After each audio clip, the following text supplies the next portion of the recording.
저 사람은 대체 무슨 생각을 하고 있는 걸까? 살면서 한 번쯤, 아니 자주 떠오르는 생각입니다. 겉으론 멀쩡해 보여도 속은 전혀 다른 경우가 많죠. 열길 물속은 알아도 한길 사람 속은 모른다는 말은 정말이지 공감되는 순간이 많습니다. 안녕하세요. 책개조 날입니다. 오늘 소개할 책 사람 읽기 시크릿 인간 심리 36은 우리가 놓치기 쉬운 사람의 행동 속 단서들을 통해 진짜 마음을 읽는 법을 알려주는 책입니다. 우리는 때때로 겉모습과 이미지로 사람을 판단하면서도 그 판단이 얼마나 위험한지를 깨닫지 못한 채 살아가죠. 이 책은 말투, 표정, 행동에 숨어있는 심리적 신호들을 통해 사람의 내면을 더 깊이 이해할 수 있도록 도와줍니다. 그 단서들을 하나씩 따라가다 보면 사람을 바라보는 시선이 달라지고 인간이라는 존재가 얼마나 복잡하면서도 흥미로운지를 새삼 느끼게 됩니다. 자, 그럼 지금부터 잠시 책 속으로 들어가 보겠습니다. 오늘도 책 읽기 좋은 날과 함께 좋은 시간 보내세요. 구독, 좋아요, 사랑합니다.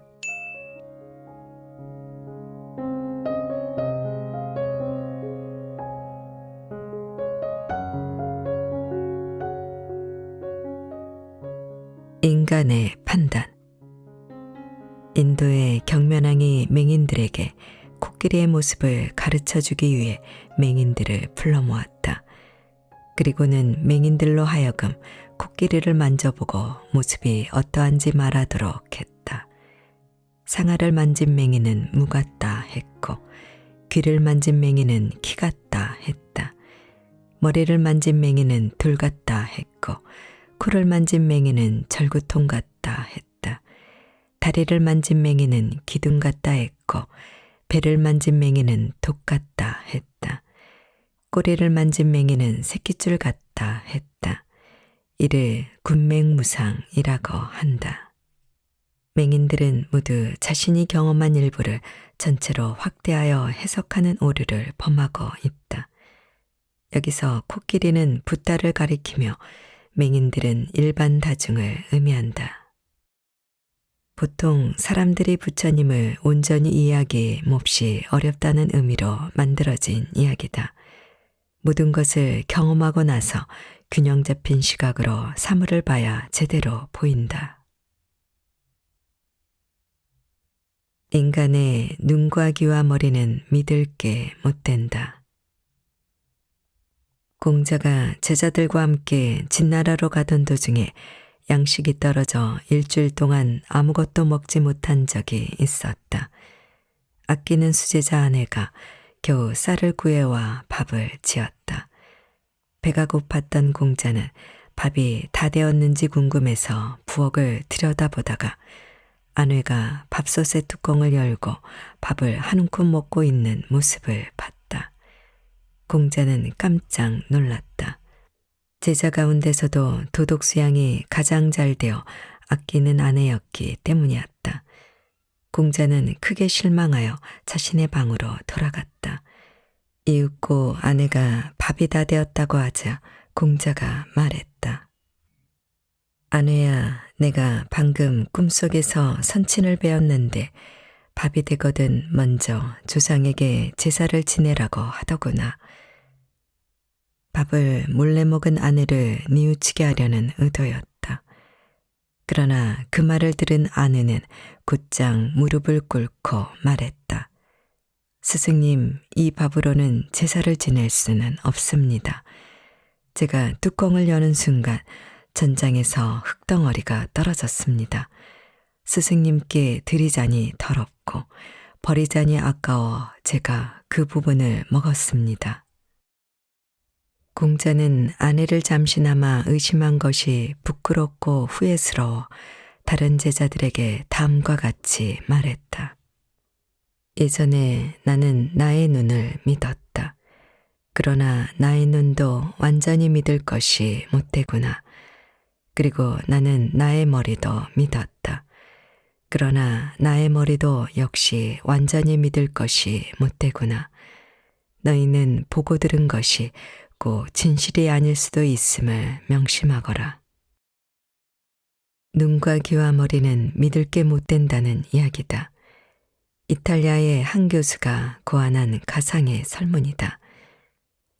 여기 고위공직에 출마한 세 사람의 후보가 있다.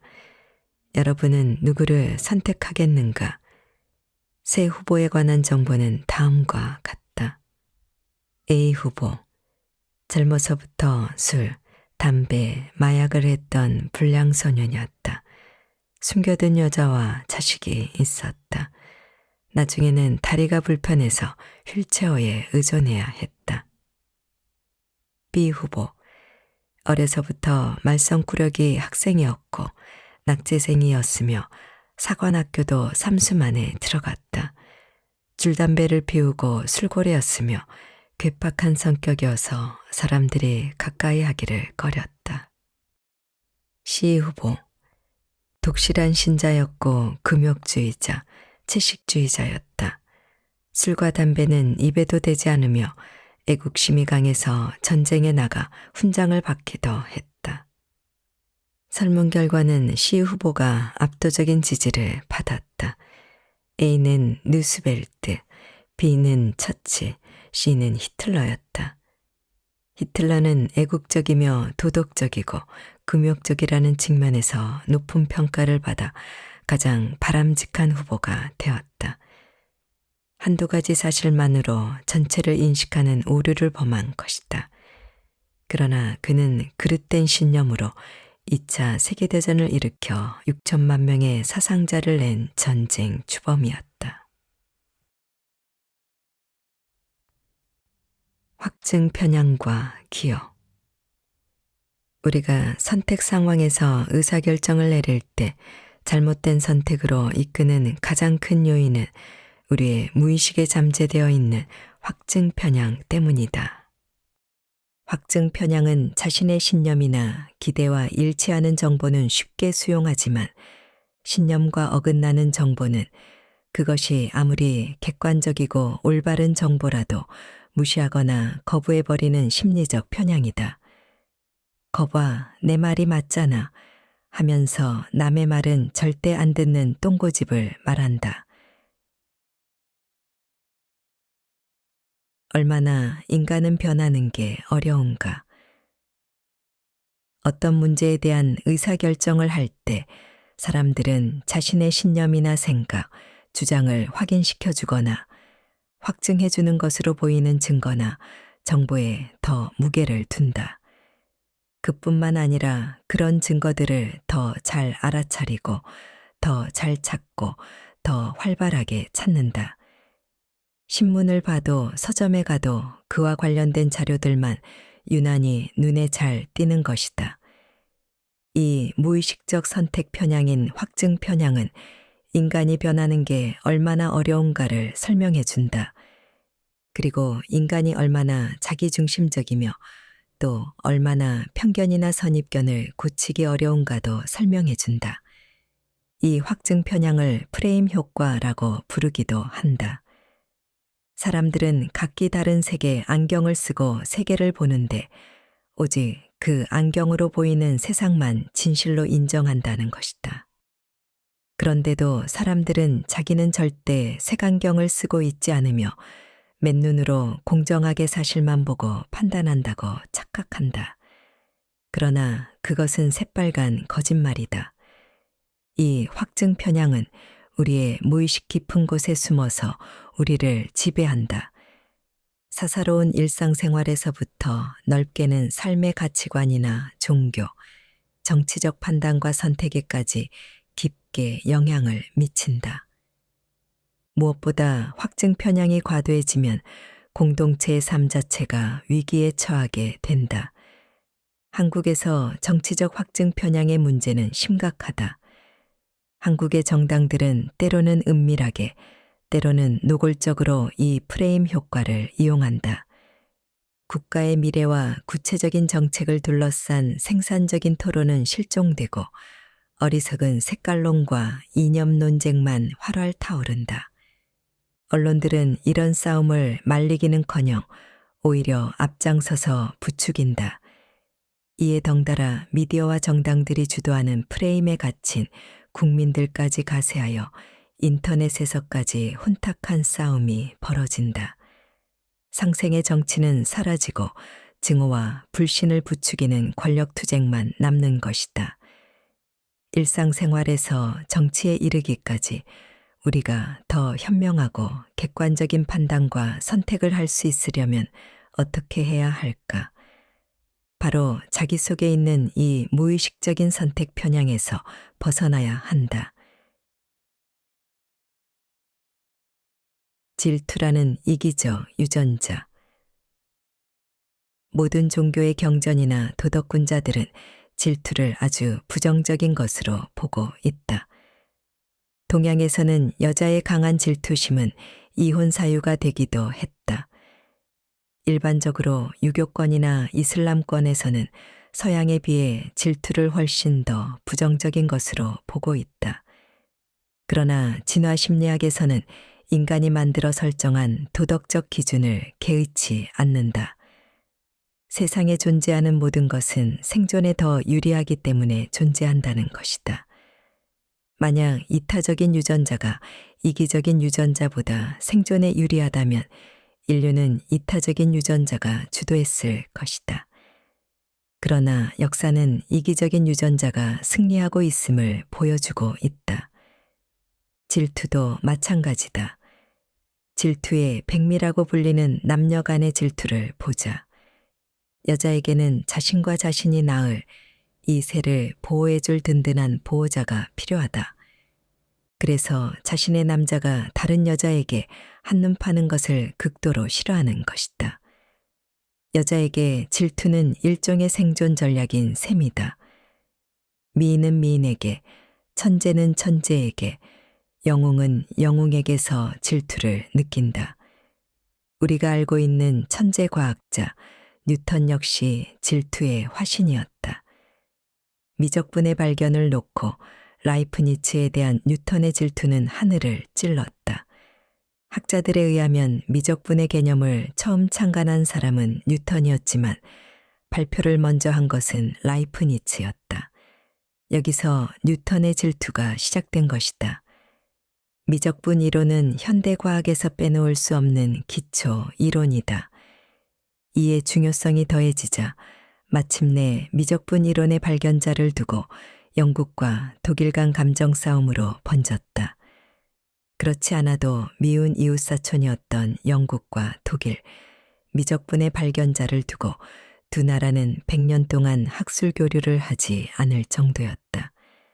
하지만 현대 수학계에서는 두 사람이 독립적으로 미적분을 발견했음을 인정하고 있다. 발명왕 에디슨도 질투의 화신이었다. 자신이 가장 뛰어난 과학자라고 생각했던 에디슨 앞에 테슬라는 천재가 나타난 것이다. 세르비아인으로 크로아티아에서 태어나 일찍 미국으로 이주한 테슬라는 에디슨보다 훨씬 더 뛰어난 과학자였다. 두 사람 간의 대표적인 싸움이 교류대직류 싸움이다. 에디슨은 뉴욕시에서 사용할 직류 방식의 전력 공급 시스템을 고안했다. 그러나 직류 방식은 멀리 보낼 경우 전력 손실이 크다는 결점을 가지고 있었다. 여기서 에디슨은 천재 과학자이자 발명가였던 테슬라에게 손실 없이 전기를 멀리 보내는 방법을 고안해주면 많은 돈을 주겠다고 약속했다. 여기서 나온 방식이 교류였다. 그러자 질투가 난 에디슨은 약속한 돈도 지불하지 않고 여전히 직류의 우수성을 고집했다. 에디슨으로서는 자존심 때문에 테슬라를 인정하기 싫었던 것이다. 에디슨은 교류가 위험하다는 것을 증명하기 위해 개와 고양이를 교류로 태워 죽이는 실험까지 하면서 직류가 우수하다고 홍보까지 하고 다녔다. 이에 테슬라는 웨스팅하우스와 손잡고 전력 사업에 뛰어들었다. 그러나 에디슨은 여전히 직류를 고집했다. 교류의 장점을 몰라서가 아니라 테슬라에 대한 질투심 때문이었다. 결국 테슬라에게 패하고 말았다. 지금은 거의 교류를 사용하고 있다. 에디슨이 직류전기로 많은 돈을 벌려고 했지만 테슬라는 교류전기로 세상을 밝게 비추려고 했다. 질투는 거리의 제곱에 반비례한다.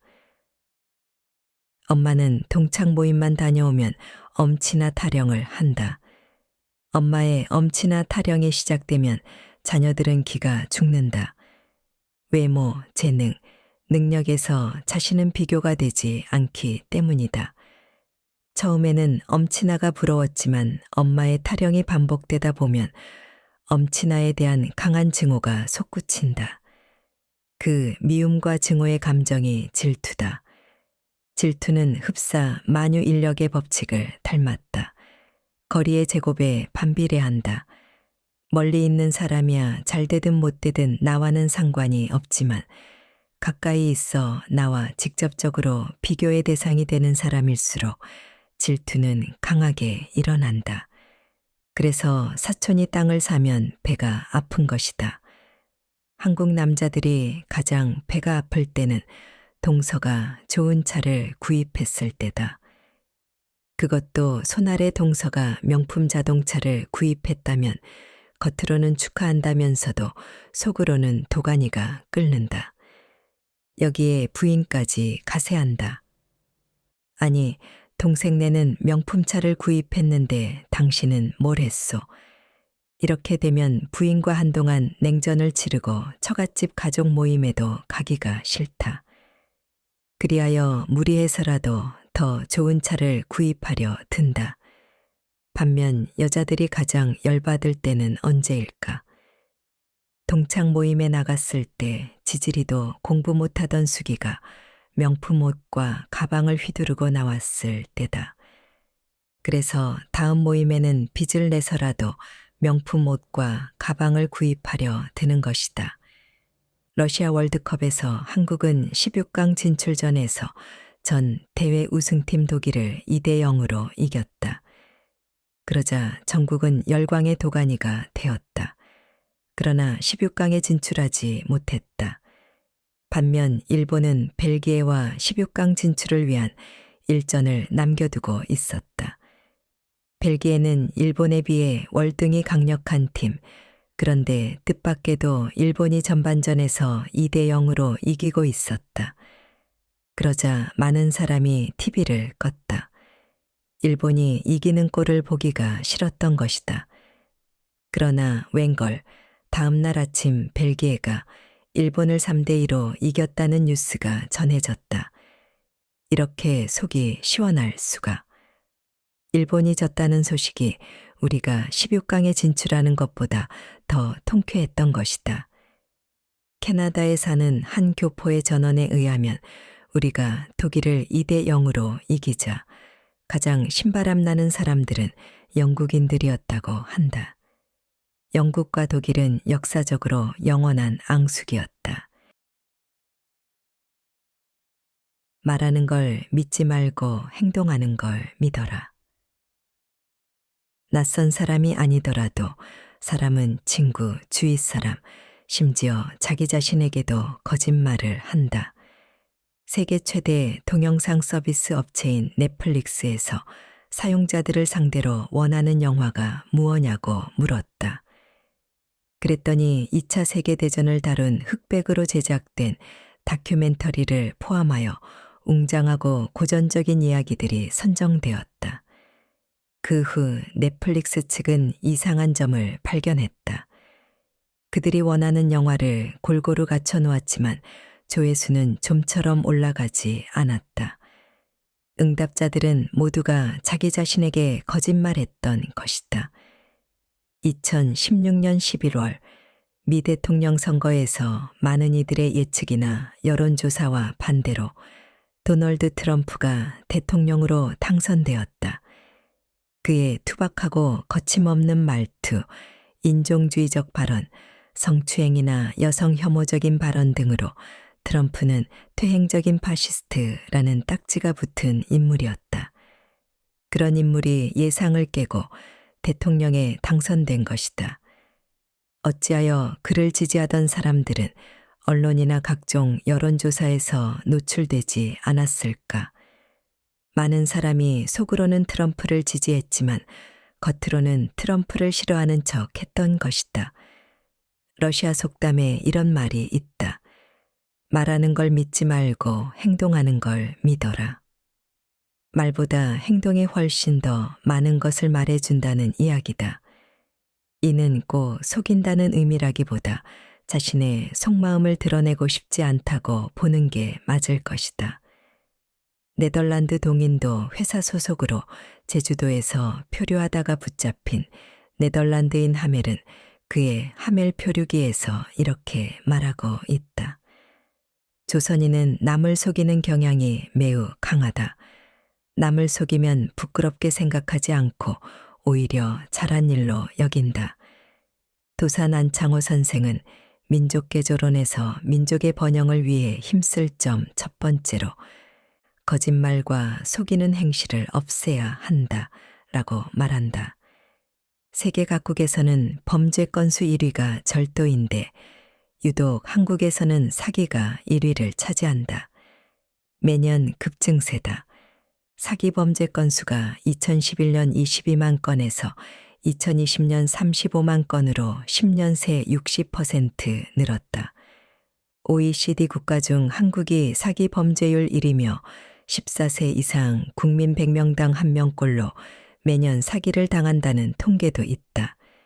사기죄 고소가 너무 쉬워 실태가 과장됐다는 설명도 있지만 남을 속이고 거짓말하는 걸 대수롭지 않게 여기는 문화에서 원인을 찾는 사람도 많다. 어느 사회학자는 이를 반도기질에 대입해서 설명하기도 한다. 세계에서 거짓말쟁이들이 많은 나라가 이탈리아와 한국인데 이들의 공통점이 반도라는 것이다. 반도는 대륙 세력의 눈치를 봐야 하고 해양 세력의 눈치도 봐야 하기 때문에 거짓말이 많다는 것이다. 사람들은 왜 남의 말을 잘 믿고 속을까? 바로 욕심 때문이다. 바로 눈앞의 욕심 때문이다. 추리소설에 등장하는 사기꾼들 역시 이런 탐욕자들을 노린다. 사기꾼들은 이렇게 말한다. 사기라니요. 저는 사기를 친 적이 없습니다. 먹음직스러운 미끼만 던져놓으면 탐욕에 눈먼 사람들이 다투어 미끼를 덥석 뭅니다. 2024년도 세계 사이버 금융 범죄 피해액은 드러난 규모만 9조 5천억 달러 수준이었다. 인지 부조화. 인간은 자신을 합리화하려 든다. 여름 휴가철을 맞아 친구들과 놀기 위해 바닷가에 있는 펜션을 하나 예약했다. 미리 예약한 탓에 가격을 할인받을 수 있었다. 성수기라면 20에서 30만 원 하는 펜션이지만 미리 예약한 덕분에 또 환불 불가라는 조건 때문에 10만 원에 예약할 수 있었다. 그러나 예약 날이 다가오자 비가 내렸다. 일기예보를 들어보니 태풍이 온다고 한다. 바닷가에서 신나게 놀기는 틀린 것이다. 한 친구가 말한다. 가지 말까? 미쳤어. 10만 원이나 냈는데 그리고 돌려받을 수도 없어. 이때의 10만 원은 돌려받을 수 없는 이미 날아간 돈이다.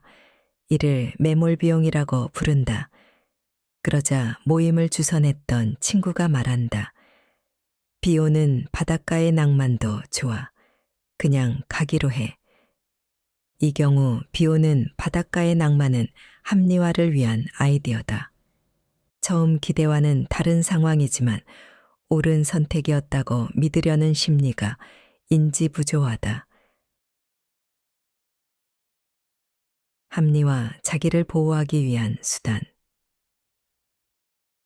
1950년대 미국에서 있었던 사례다. 한 사이비 종교의 교주가 중대 발표를 했다. 모월 모일에 큰 홍수가 나고 인류가 종말을 고할 것이다. 그러나 믿음이 깊은 성도들은 비행 접시가 와서 구출할 것이다. 그러자 난리가 났다. 직장을 퇴직하여 퇴직금을 바치고 재산을 정리하여 현금으로 바쳤다. 사람들이 이런 행동을 보고 어리석은 사람들이라고 비난했지만 신도들은 오히려 그들을 불쌍히 여겼다. 마침내 종말의 날이 왔다. 비도 내리지 않았고 비행 접시도 뜨지 않았다. 사람들이 웅성거릴 즈음에 교주가 나타났다. 그는 이렇게 소리쳤다. 여러분의 믿음이 너무 신실해서 하나님께서 홍수를 내리는 대신 인류를 구원한 것입니다. 전 재산을 바친 사람들은 어떤 반응을 보였을까? 놀랍게도 축제를 열어 기뻐했으며 믿음이 더욱 강해졌다.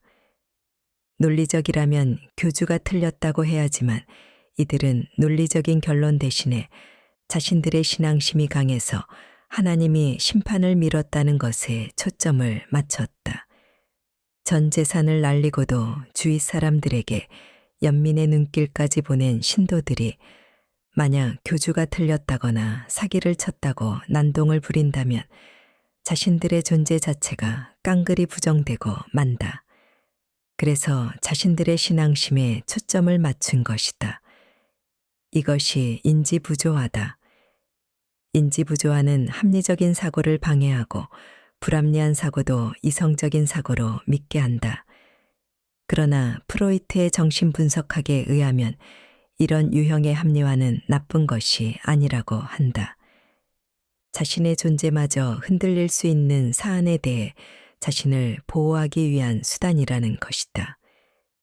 현대를 살아가는 사람들에게 수많은 선택지는 좋은 결정에 도움이 되는 게 아니다.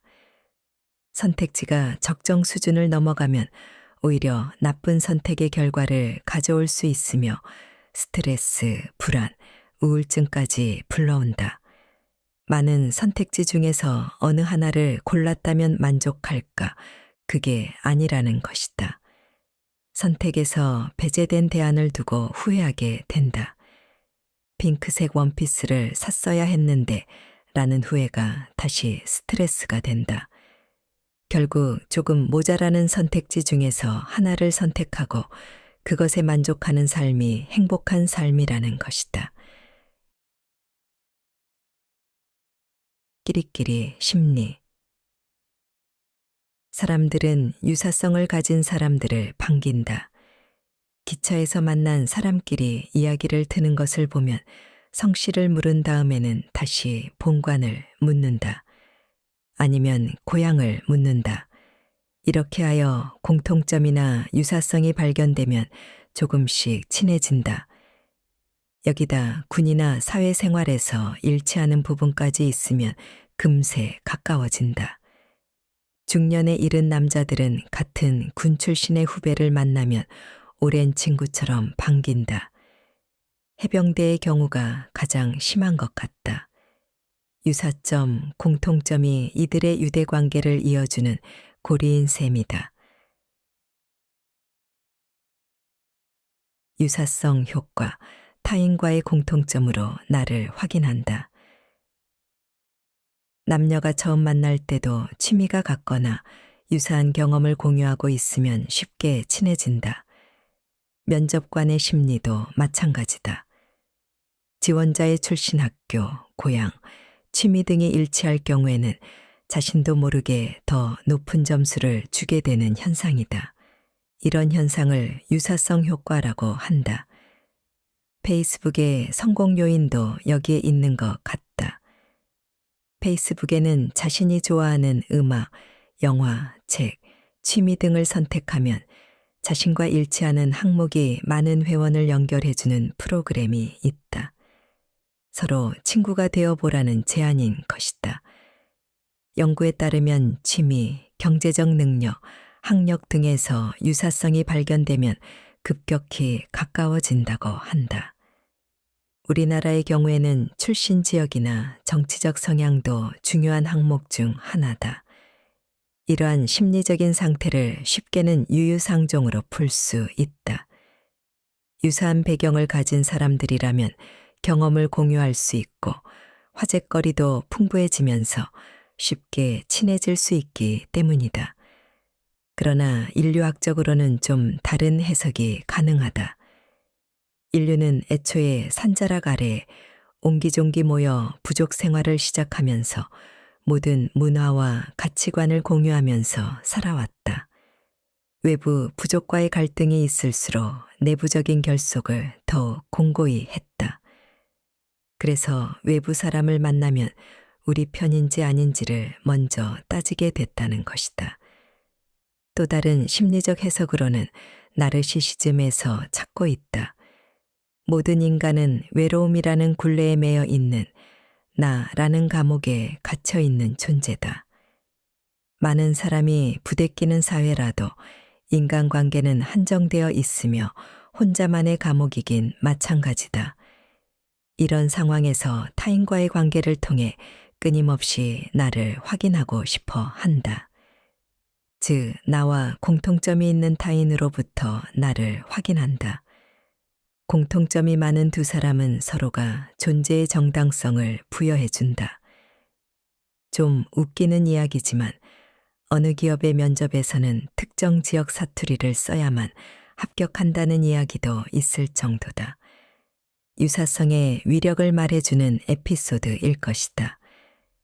여성의 경우 아버지와 출신 학교가 같다거나 닮은 점이 많은 남성에게 이끌리게 되는 경우도 이에 해당한다. 미국 텍사스주의 샘 휴스턴 대학에서 재미있는 실험을 했다. 이름의 유사성이 미치는 영향을 탐색하는 실험이었다. 설문을 작성하여 받는 사람의 이름과 흡사한 이름으로 설문을 보냈을 때와 상이한 이름으로 보냈을 경우의 반응을 살피는 것이었다. 그랬을 때 비슷한 느낌의 이름으로 발송된 설문 회신율이 월등히 높았다. 헤어짐도 마찬가지인 듯하다. 그렇게 친밀감을 느끼던 사람이지만 어느 순간 상대방에서 전혀 생각하지 못했던 성향을 발견하면 급격하게 친밀도가 낮아진다. 해병대 이야기로 꽃을 피우던 중 어느 한 사람의 정치적 성향이 나와 정반대라는 것을 깨닫는 순간 멀어지게 된다는 것이다. 우리나라처럼 진보와 보수의 대립이 치열한 나라에서는 정치적 성향 또한 중요한 변수로 작용한다. 에빌린 패러독스. 런던 거리에서 순찰 중인 교통경찰이 한 고급 자동차가 신호를 위반하는 것을 잡았다. 그러자 뒷좌석에 타고 있던 거대한 몸집의 사나이가 창문을 내리면서 경찰관에게 말했다. 이보게 정말 미안하네. 내가 바로 윈스턴 처칠일세. 지금 바쁜 국정회의가 있어서 기사에게 신호를 무시하라고 지시했네. 지금 정말로 급한 상황이니 한번 봐주면 안 되겠나. 거짓말하지 마세요. 영국 총리가 교통법규조차 지키지 못하는 사람은 아닐 겁니다. 처칠은 나중에 경찰청장에게 전화해서 그 경찰관을 특진시키도록 지시했다. 그러나 경찰청장은 그 지시조차 듣지 않았다. 제대로 된 법을 당연히 집행한 사례에 대해서 그동안 승진시켜준 예가 없습니다.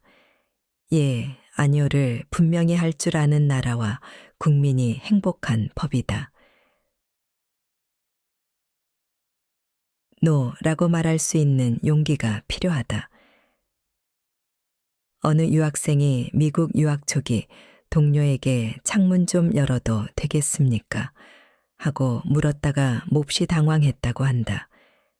한국에서 영어를 배울 때는 당연히 네, 괜찮습니다로 배웠는데 아니요, 안 되겠는데요로 대답하더라는 것이다. 여기서 문장을 잘 보면 우리말의 긍정은 no로 대답하고 우리말의 부정은 yes로 대답해야 한다. 여기서 마인드는 반대하다 정도의 의미를 가진 동사기 yes, no를 바꾸어 써야 한다는 것이다. 미국이나 유대인들처럼 자유로운 교육을 받은 아이들은 교사나 윗사람들의 권위에 무조건 복종하는 일은 없다. 동양권에서 유교식 교육을 받은 아이들이 노를 잘 못하는 것이다. 우리 주위에는 노라고 말하지 못해 고생하는 사람들이 적지 않다. 보증 좀 서달라는 친구의 간청을 거절하지 못해 전 재산을 날리고 달동네를 떠도는 사람들이 주위에 한 명씩은 있을 것이다. 돌아보면 노라고 말하지 못해 후회하는 경우가 누구에게나 몇 번 정도는 있다. 이는 유교적 교육의 영향이 큰 듯하다. 학교에 가면 선생님 말씀 잘 들어라, 어른들에게 공손해라 등 모두가 거절하지 않는 교육만 받았으니 노라고 말하는 걸 잊어버린 것이다. 그레이스 보니의 독립 수업에는 이런 구절이 나온다. 나는 20대가 되기까지는 스스로에게 거절할 힘이 있다는 것을 몰랐다. 하지만 거절은 내가 배운 것 중 가장 큰 힘을 주는 행위였다. 거절할 수 있다는 것을 깨달은 후 많은 긍정적인 변화가 찾아왔다는 것이다. 노라고 말할 때는 단호해야 한다.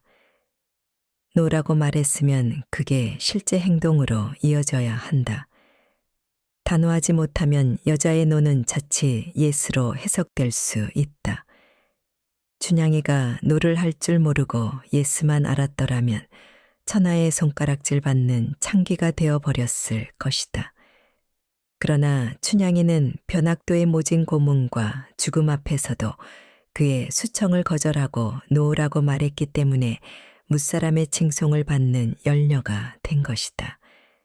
고려 말의 충신 포은 정몽주 선생도 그렇다. 이방원의 온갖 협박과 회유에도 불구하고 단심가를 남기고 선주교의 이슬로 사라진 선생은 망고의 충신으로 역사에 살아있다. 이처럼 세상을 살아가는 데는 노라고 말할 수 있는 용기가 필요하다. 이는 매사를 부정적으로 생각하고 무조건 남의 부탁을 거절하거나 반대하라는 것이 아니다. 긍정적이고 적극적으로 삶을 살되 분명한 주관과 원칙이 있어야 한다는 것이다. 성공한 자는 노라고 생각할 때는 단호히 노라고 말할 수 있는 사람이다. 램프 증후군. 아라비안 나이트에서 알라딘은 요술 램프를 구하러 갔다가 마법사에게 소가 동굴 속에 갇히고 만다. 이때 그를 구해준 것이 램프의 요정 지니다.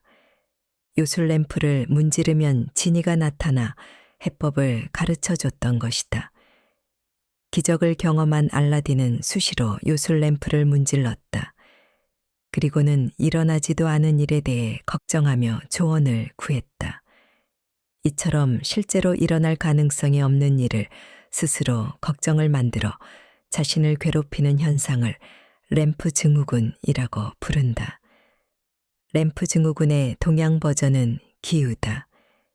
중국의 고서 열자에 기우라는 사람의 이야기가 나온다.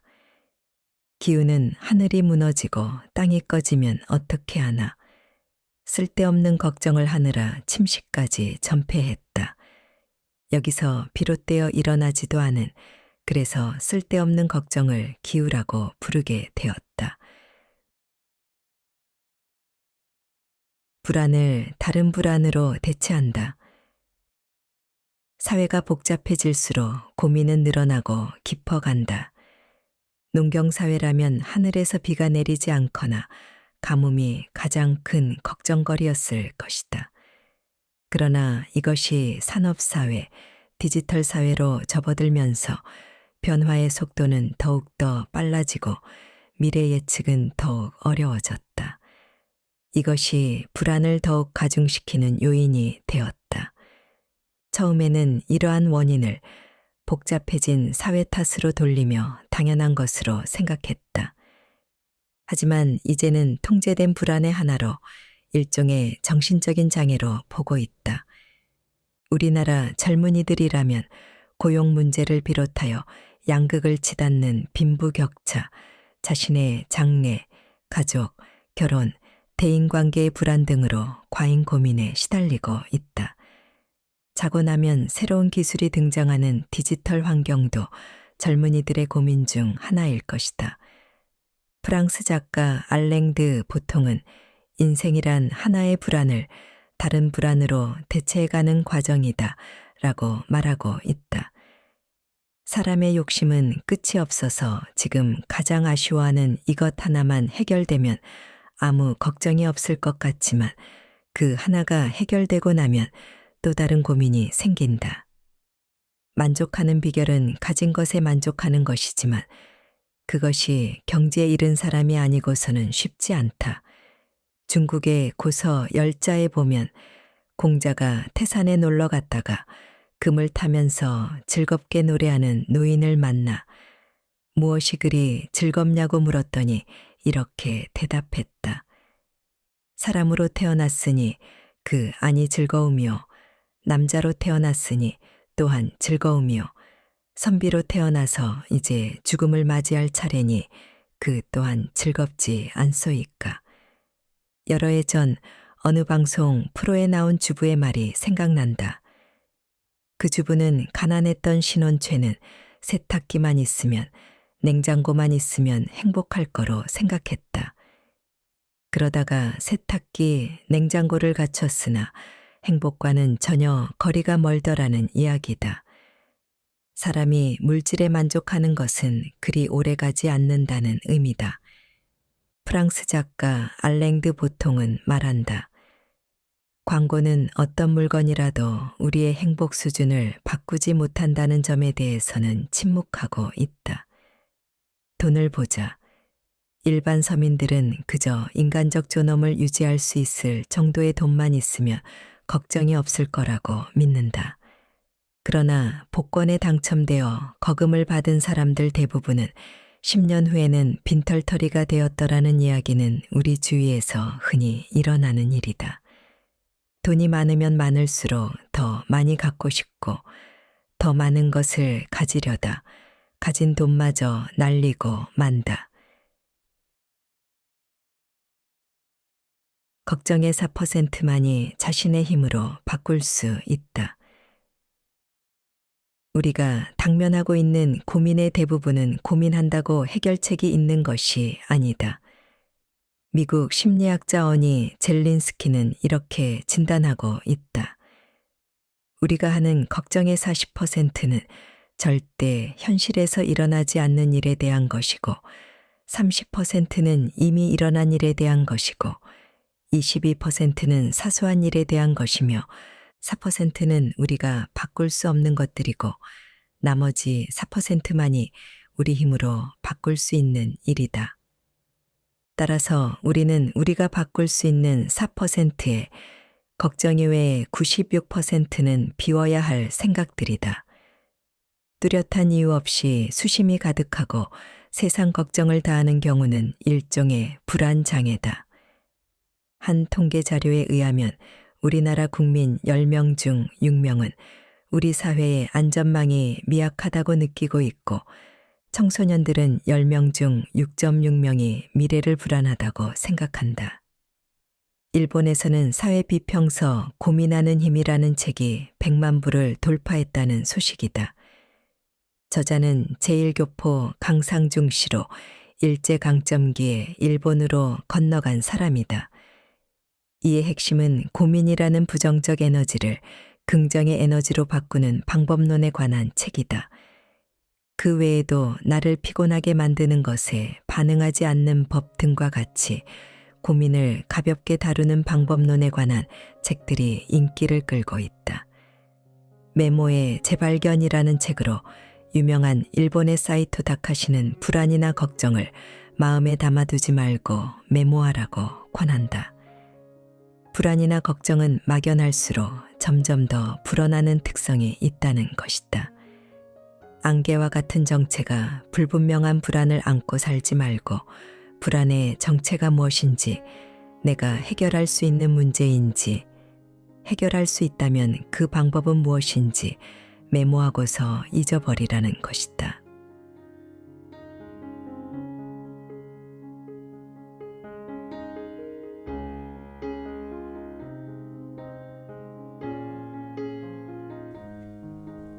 책 읽기 좋은 날 오늘은 여기까지입니다. 안전하고 포근한 시간 되세요. 사랑합니다.